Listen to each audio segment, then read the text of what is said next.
Hello, class. Today we're going to be working on lesson 12.3. 12.3 is dot plots and frequency tables. So, last lesson we focused on describing data collections or data sets. Okay.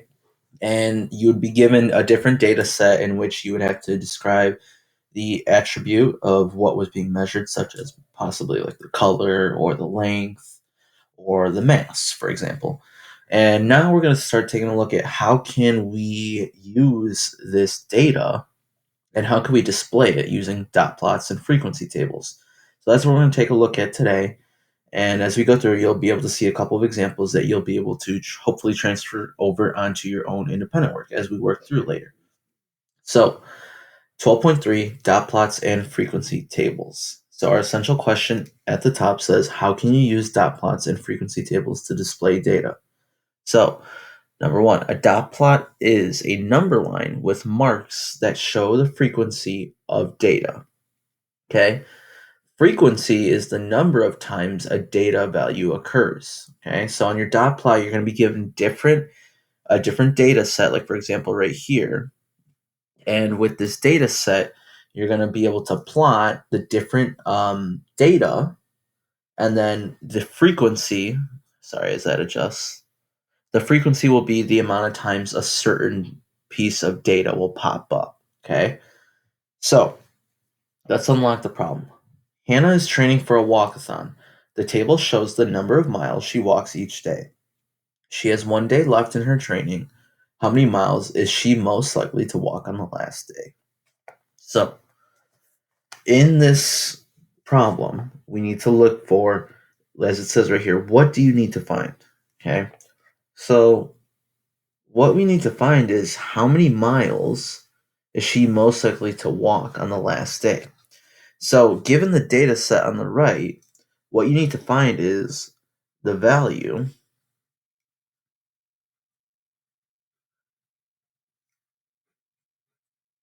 that occurs most often. Because as she's training for this walkathon, you're going to look at the data set. You're going to think, okay, well, whatever occurs most often, that's what she's going to be able to most likely walk on her last day because it is the most frequent uh, data, the piece of data, pardon me. So now, number one, we're going to make a dot plot. Step one, draw a number line with an appropriate scale. Okay. Numbers vary from blank to blank. So use a scale from 0 to 10. So looking at the right, here's our data. And it says use a scale from 0 to 10. But the numbers in our data set, we need to look. And if it's from blank to blank, I'm thinking it's smallest or lowest to highest. Okay. So if we're thinking lowest to highest, we should always start with, okay, well, is there a 0? If we look in these columns, there is no zeros. So then you move up to the next number, 1. I don't see any 1s except for here. So that's my smallest number. And our highest number, we're going to start looking around. Okay, I see a 9. That's pretty high. Do I see anything higher than a 9? I see another 9. So we can use from 1 to 9. Okay, so a scale would be from 0 to 10. So then for step 2, for each piece of data, plot a dot above the number that corresponds to the number of miles Hannah walked. Okay, so what they want us to do is complete this dot plot. So as you can see this example right here, they have the scale from 0 to 10, and our numbers vary from 1 to 9. So there's not going to be anything in 0, there's not going to be anything at 10, but there's going to be different plots from 1 to 9. Okay, so as you can see, they already took care of some of our numbers. So they got rid of the 1. There's only 1, so I'm just going to cross that one out. Okay, and now there's 2. But there's 1, 2, 3, 4. So it showed up 4 times in our data set. So I'm going to go through our data set and cross off the 4 twos. So here's 1. Okay, nothing else at the top. Here's 2. Here's 3. And here's 4. Okay, so then we got rid of our 2's. Now 3.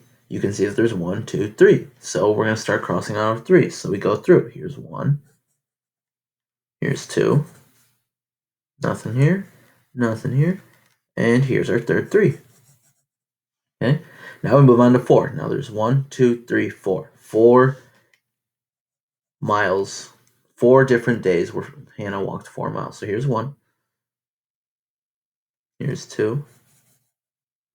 Here's 3. And here's 4. Okay, so now we need to keep going up. Okay, so now let's just continue down the line. Now we start with 5. Are there any 5's? Ready? Here's 1, 2, 3, 4, 5. So I'm going to cross out 5 times. 1, 2, 3, 4, 5. So then I can plot 1, 2, 3, 4, 5. Okay, so there are the 5 dots that I'm plotting under by the 5. Okay, so now we move on to 6. Okay, are there any 6? Here's a 9, but here's 1, 6. And that's it. There's 1, 6. Now, as you can see, there's only 2 numbers left, and that's 9. So I don't have anything in 7, so I don't need to plot anything at 7. I don't have any 8s, so I don't need to plot anything at 8. But I do have 2 9s. 1, 2. These are my last 2 numbers. So 1, 2. So I can plot 1, 2 above the 9. Okay? And that is how you would plot all the points from your data set as a dot plot. Okay?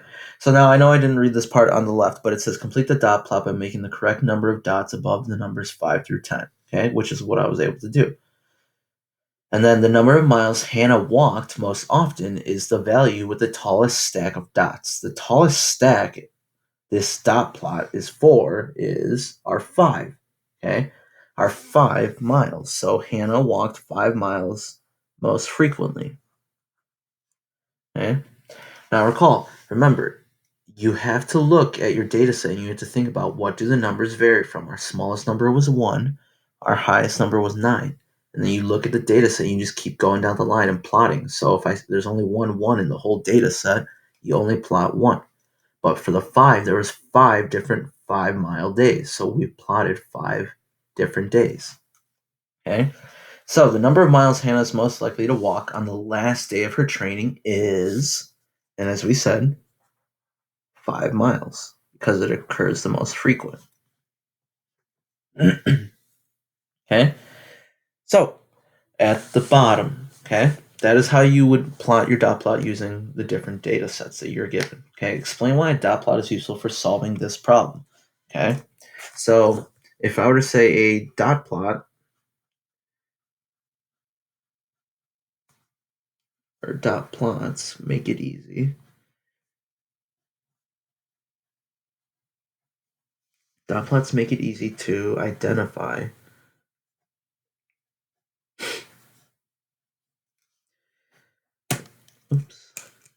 identify the data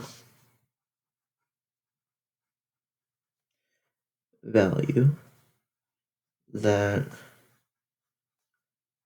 occurs the most often in a data set. Okay, so you can see what value of the data occurs the most often. Okay, so that is a dot plot. Now we're going to move on to a frequency table. Okay, we're going to move on to a frequency table. Okay, so at the top it says a frequency table shows the number of times each data value or range of value occurs. Okay, so a relative frequency table shows the percentage or the percent of time each piece of data or group of data occurs.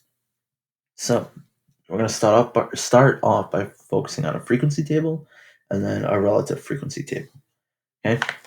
So example number 1, Jill kept a record of her workout times. How many of Jill's workouts lasted exactly 90 minutes?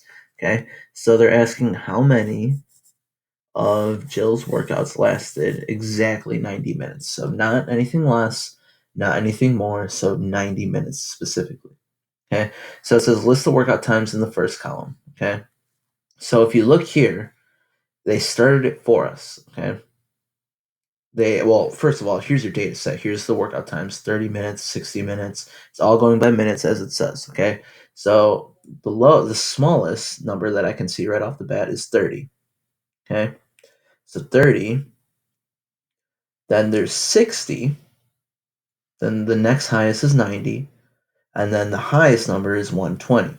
Okay, so 30, 60, 90, 120. They're all going up by increments of 30 minutes. Okay, so what they started off by saying is that 30-minute workouts occurred 7 times. Okay, so what you can do, just like how we did last time, is you cross out 30 minutes. 1, 2, 3, 4, 5, 6, 7. Okay, so there's the 7 30-minute workouts. So now we jump up to 60. Okay, how many 60 minutes workouts were there? So here's 1. Okay, here's 2. Here's 3. Here's 4, 5, 6, 7, 8, 9, 10, 11. So this one was a big jump. We went from 7, and now there's 11 workouts where she worked out for 60 minutes. Okay? Now we jump up to 90. Same exact thing. Here's 1, 2, 3, 4. Okay? And looking there, that was our last one. So there's 4 90-minute workouts. And let's wrap up with 120-minute workouts. Okay, so how many of them are there? So across the top, there's none. Here's 1, 2, 3, 4, 5. Okay. Oh, sorry, last one, 6. So here is 6 120-minute workouts. Okay. So remember, it said at the very top how many of Jill's workouts lasted exactly 90 minutes. Okay. Record the frequency of each time. We did that. Complete the frequency table. We did that. Okay. So if we wanted to focus exactly on 90 minutes, how many of them occurred? 4.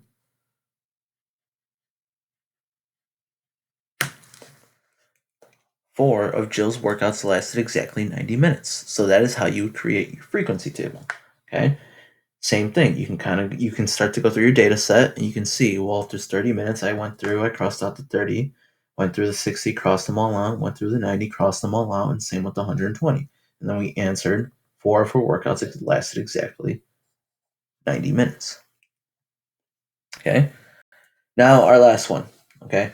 We have a relative frequency table. Okay. This one's a little bit different. It's similar. Okay. But there is a percentage that is going to be added to this. Okay. So the table shows the number of laps Ricardo swam each day. What percent of days did Ricardo swim 18 or more laps? So the big question is, what percent of days did Ricardo swim 18 or more laps? Okay. So it looks like there's a lot going on right here, but I'll show you. It's very similar, and we'll be able to work through and find out the percentage. Okay, so make a relative frequency table. All right. Step 1, determine equal intervals for the data list. List the intervals in the first column. So the number of laps, they gave it to us. So intervals are from, it could be, for example, the smallest or the lowest number is 3, and then they made it the interval all the way up to 7 laps. So from 3 to 7, where does that occur? So what you need to do is you need to go through. You can see that any numbers between 3 and 7 can be counted as the frequency. So here's 1, here's 2, here's 3, here's 4.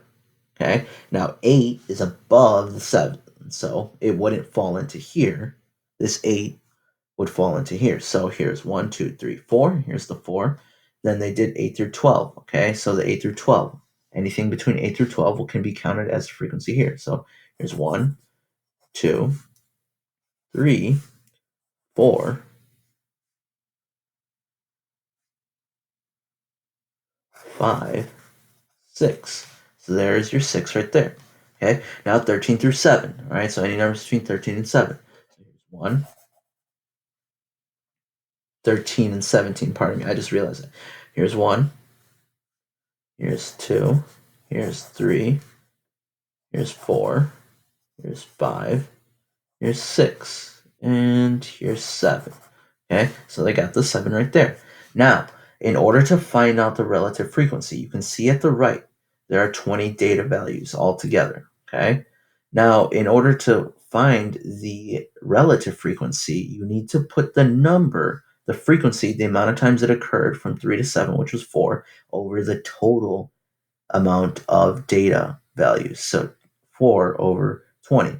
So in order to do that, you turn that into a decimal, or if you guys would like a quicker way, you can divide it. You can divide that number and you would get 0.2, which is 20%. Remember, this is our tenths value, so 20%.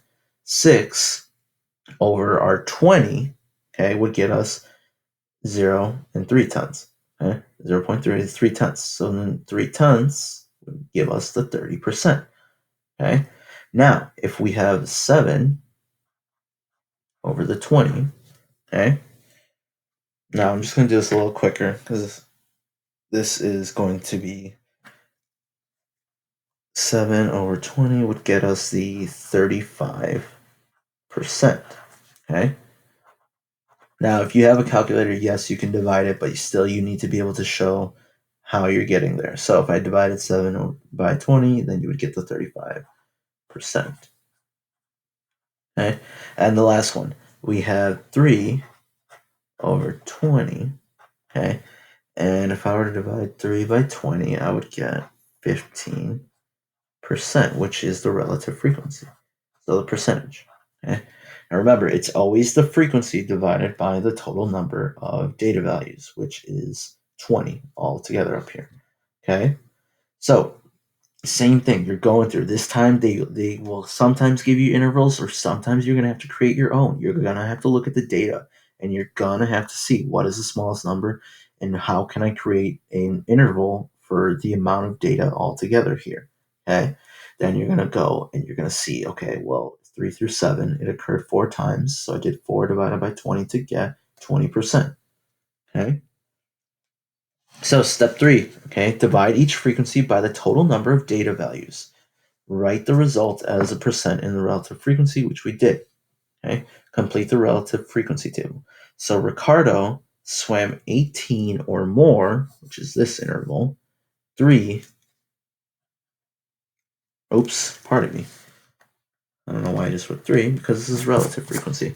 Relative frequency, any interval of 18 or more, so 18 and 22, 15% of his days. Okay, so Ricardo swam 18 or more laps on 15% of the days. Okay, I recall, okay, the relative frequency is the percentage. Okay, if you're just focusing on frequency, you can go through, you can just note how many times or how often these numbers occurred. Okay, but relative frequency, you're gonna have to look to the right, you're gonna have to count how many total there are and divide it by the amount of frequency. Okay, so as you guys are going through this class kick today, make sure you guys take your time. Okay, take your time. Ask questions on class kick. Email us questions, or you can leave a private comment on your assignment. Okay. Thank you. Have a good day.